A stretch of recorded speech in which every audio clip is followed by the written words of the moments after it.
नमस्कार, मैं आपका अपना अधिवक्ता उज्जवल वर्मा। नई वीडियो की शुरुआत जो है वो मैं करने जा रहा हूं। आज जो मेरी वीडियो है वो होने जा रही है 12th बोर्ड्स के बाद। जो बच्चे इस समय 12th बोर्ड्स में जो है अपेयर हो रहे हैं, वो अपना अगर लॉ में करियर बनाना चाहते हैं, लॉ एज अ करियर जो है वो ऑप्ट करना चाहते हैं, तो क्या आगे का फर्दर प्रोसेस रहेगा, इस चीज से रिलेटेड जो है आज पूरी की पूरी मेरी वीडियो जो है वो होने जा रही है। इससे पहले जो है मैंने वीडियो बनाई थी 10th क्लास के स्टूडेंट्स को लेके, यानी कि 10th क्लास में जो बच्चे इस समय हैं, 10th बोर्ड्स में जो इस समय अपेयर हो रहे हैं, अगर उन्होंने आगे जाके 12th करने के बाद लॉ करना है, law as a career opt करना है, तो उन्हें 11th और 12th में स्ट्रीम जो है वो किस तरीके से चूज करनी चाहिए और किस तरीके से स्ट्रीम वो लेंगे और किस तरीके से वो स्ट्रीम जो है उनको आगे जाके लॉ में एज अ करियर में हेल्प करेगी, प्लस साथ ही साथ गाइड करेगी। तो बेसिकली मैं आपको बता देता हूं कि हमारे भारत देश में वो दो तरीके की जो है वो लॉ करवाई जाती हैं। एक होती है 3 साल वाली और एक होती है 5 इयर्स वाली। तो जो 5 साल वाली जो लॉ होती है उसे हम इंटीग्रेटेड लॉ कहते हैं, क्योंकि वो डायरेक्टली जो है वो आप अपने जो है 12th कंप्लीट करने के बाद उसमें आप एडमिशन लेते हैं, उसमें आप एनरोल होते हैं और 5 साल बाद आपको दो जो डिग्री हैं वो कंपाइल करके मिलती हैं, यानी कि बीए, या फिर आप कह सकते हैं कि जो भी आप उसमें एज अ ग्रेजुएशन के लिए ऑप्ट करेंगे वो, और साथ ही साथ आपकी एलएलबी की डिग्री जो है वो आपको देखने को मिलती है। लेकिन जो 3 साल वाली होती है वो जो है आपको तब आप कर सकते हैं उस डिग्री को, उस लॉ डिग्री को, जब आप पहले से ही ग्रेजुएट हों, तभी जो है आप उस 3 साल वाली लॉ के लिए जो है वो आप जा सकते हैं, उसको आप परस्यू कर सकते हैं। लेकिन जो 5 साल वाली लॉ होती है उसमें मैं आपको बता दूं, उसमें सभी का एक फायदा ये होता है, एक प्रॉफिट ये आप ये कह सकते हैं कि उसमें जो है आपका 1 साल बच जाता है। क्योंकि अगर आप 3 साल वाली जो है लॉ करते हैं तो उसमें जैसे कि मैंने आपको पहले बताया कि आपको पहले ग्रेजुएशन करनी पड़ती है, तो ग्रेजुएशन आपकी होगी सीधे सीधे 3 साल की। उसके बाद जो आप करेंगे लॉ वो भी आपका 3 साल का, तो ये जो है ये आपके 6 साल जो है कंटिन्यूएशन में चले जाते हैं। और जो 5 साल वाली है उसमें क्या होता है कि डायरेक्टली आप 12th के बाद एनरोल होते हैं और उसके बाद आप डायरेक्टली एक साथ करते चले जाते हैं और 5 साल के बाद आपको जो है दोनों डिग्रियां जो है वो मिल जाती हैं कंपाइल होके, और उसके बाद जो आपका 1 साल बच भी जाता है। तो उसमें कुछ स्टूडेंट जो होते हैं वो ये भी कर लेते हैं कि साथ ही साथ 1 साल जैसे बचा है तो वो जो है एलएलएम जो है वो भी उसमें जो है वो परस्यू कर लेते हैं, या फिर वो दूसरी चीजों की तैयारी करने लग जाते हैं। उस 1 साल जो है उनका बचता है। तो चलिए मैं अब आपको इसके आगे की चीजें बताता हूं। तो चलिए अब मैं आपको आगे बताता हूं कि जैसे जो भी स्टूडेंट्स इस समय अपने 12th बोर्ड्स जो है वो परस्यू कर रहे हैं, तो वो आगे कैसे जो है एडमिशन ले लॉ कॉलेजेस में, लॉ यूनिवर्सिटीज में। तो चलिए सबसे पहले मैं आपको बताता हूं कि इसमें जो है वो एक गवर्नमेंट एग्जाम होता है, ऑल इंडिया लेवल वो होता है, उसका नाम है क्लैट, यानी कि कॉमन लॉ एडमिशन टेस्ट जो है वो होता है। और वो 2 तरीके के होते हैं, एक तो वो होता है क्लैट यूजी यानी कि क्लैट अंडर ग्रेजुएशन के लिए, और एक होता है क्लैट पीजी यानी कि क्लैट पोस्ट ग्रेजुएशन के लिए। तो सबसे पहले मैं अभी आपको बताने जा रहा हूं क्लैट यूजी के लिए यानी कि अंडर ग्रेजुएशन के लिए। तो जब आप जो है इस समय जो भी स्टूडेंट्स इस समय 12th बोर्ड में जो है इस समय अपनी परीक्षाएं दे रहे हैं 12th बोर्ड की, तो वो अब क्या करेंगे कि अब आने वाले समय में, वैसे बेसिकली जून में होता है एग्जाम जो है क्लैट यूजी का, वो मई या जून में होता है। तो अभी जो है आप गूगल पे सर्च करते रहें तो गूगल जो है आपको नोटिफाई भी कर देगा, या आपके पास मेल भी आ जाएगी कि किस समय क्लैट यूजी जो है वो आप देंगे, किस समय आप अपेयर होंगे उस एग्जाम के लिए। तो सबसे पहले मैं आपको बता देना चाहता हूं कि क्लैट यूजी में आपको अपने आप मतलब अपेयर करने के लिए, पेपर देने के लिए एलिजिबिलिटी क्राइटेरिया क्या है। तो आपके 12th में जो है वो 45% मार्क्स मिनिमम होने चाहिए अगर आप जनरल कैटेगरी से हैं, और अगर आप SC ST और PWD यानी कि फिजिकली विद डिसेबिलिटी अगर आपके पास कोटा है, प्लस SC ST अगर आपके पास कोटा है, तो आपके 40% जो है मिनिमम मार्क्स होने चाहिए 12th में। और उसके बाद जो है वो आप अपेयर कर सकते हैं। ये जो है एक एलिजिबिलिटी क्राइटेरिया है कि आप क्लैट यूजी जो है वो आप दे सकते हैं। अब इसके आगे मैं आपको बताता हूँ कि जब आप क्लैट देंगे यूजी तो सबसे जो है आपको एक चीज़ मायने जो है मद्देनज़र रखनी है, वो ये है कि 0.25 की जो मार्क्स की जो है वो मार्किंग नेगेटिव मार्किंग होती है। ईच क्वेश्चन अगर आप जैसे कि अगर आपने 2 क्वेश्चन गलत कर दिए तो आपके 0.50 मार्क्स जो है चले जाएंगे, और अगर आपने 4 क्वेश्चन गलत कर दिए तो आपके सीधे सीधे 1 मार्क्स डिडक्ट हो जाएगा। तो ये जो है ये आपको बहुत ध्यान में रखना है कि ये जो है ये एक नेशनल लेवल पेपर होता है, ये कोई छोटे तबके का जो है ये पेपर नहीं होता, ये एक नेशनल लेवल पेपर होता है। तो आपको ये भी ध्यान रखना पड़ेगा इसमें कि आपको जो है नेगेटिव मार्किंग भी आपके पेपर में होगी। तो उस तरीके से जो है आप प्रिपेयर करें क्लैट यूजी के लिए। अब मैं आपको बताऊंगा कि क्लैट यूजी का जो सिलेबस होता है वो क्या होता है। तो देखिए सबसे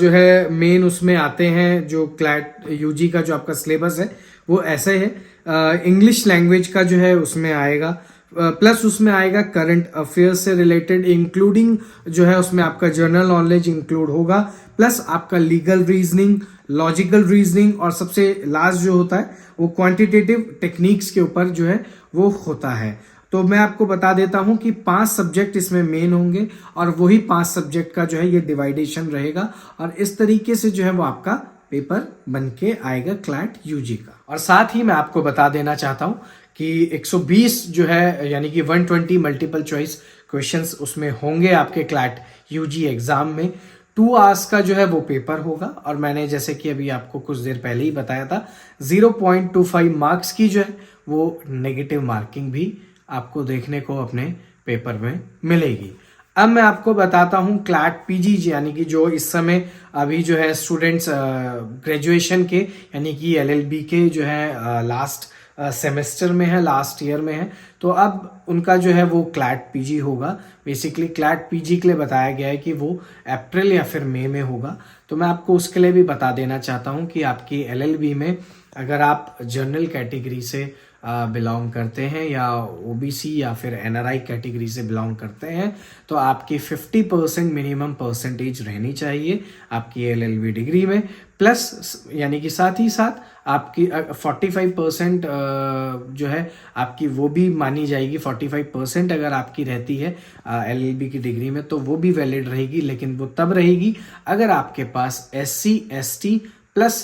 पीडब्ल्यूडी यानी कि फिजिकली विद डिसेबिलिटी कोटा अगर आपके पास है तो आपकी 45% भी जो है वो एलिजिबल है। और अगर आपके पास जनरल ओबीसी और एनआरआई कोटा है तो उसके लिए आपको मिनिमम 50% क्राइटेरिया जो है वो क्रैक करना होगा एलएलबी में लाके, तभी जो है आप क्लैट पीजी दे सकेंगे। साथ ही साथ मैं आपको बता देना चाहता हूं कि क्लैट यूजी की तरह क्लैट पीजी में भी वो 120 जो है वो मल्टीपल चॉइस क्वेश्चन जो है वो रहेंगे आपको देखने को मिलेंगे, और साथ ही साथ आपको एज यूजुअल 0.25 मार्क्स की जो है जैसा कि मैंने आपको बताया था क्लैट यूजी में, वैसे ही क्लैट पीजी में भी 0.25 मार्क्स की जो है वो आपको नेगेटिव मार्किंग देखने को मिलेगी। अब मैं आपको बता देता हूं जैसे कि मैंने आपको अभी बताया था क्लैट यूजी के सिलेबस के बारे में, उसमें 5 सब्जेक्ट्स थे, लेकिन आपके जो है इसमें मेजर सब्जेक्ट जो है क्लैट पीजी में वो कवर होंगे। तो मैं आपको एक बार उनके जो है मेजर सब्जेक्ट्स के नाम बता देता हूं जिनके बेसिस पे आपके 120 जो है वो मल्टीपल चॉइस क्वेश्चन आएंगे आपके क्लैट पीजी में। Constitutional law, jurisprudence, administrative law, law of contracts, torts, family law, criminal law, property law, company law, public international law,